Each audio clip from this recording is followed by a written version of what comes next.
ಗುರುತು ಮರೆಮಾಚಿ ತಲೆಮರೆಸಿಕೊಂಡಿದ್ದ ವಿದ್ಯಾಗಿರಿ ಫೈರಿಂಗ್ ಪ್ರಕರಣದ ಆರೋಪಿ ಸುಂದರ್ ಪಾಲ್ನ ಬಂಧನ.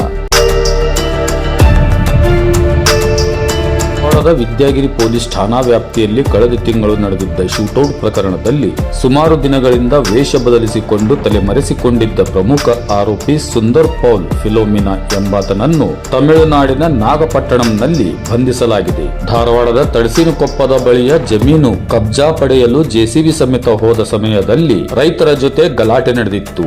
ಈ ಸಮಯದಲ್ಲಿ ಸುಂದರ್ ಪೌಲ್ ಗುಂಡು ಹಾರಿಸಿದ್ದ ಪ್ರಕರಣದ ವಿಡಿಯೋ ಕೂಡ ಸಿಕ್ಕಾಪಟ್ಟೆ ವೈರಲ್ ಆಗಿದ್ದವು. ಘಟನೆಯ ನಂತರ ಹುಬ್ಬಳ್ಳಿ ಧಾರವಾಡ ಹೌಹಾರಿತ್ತು.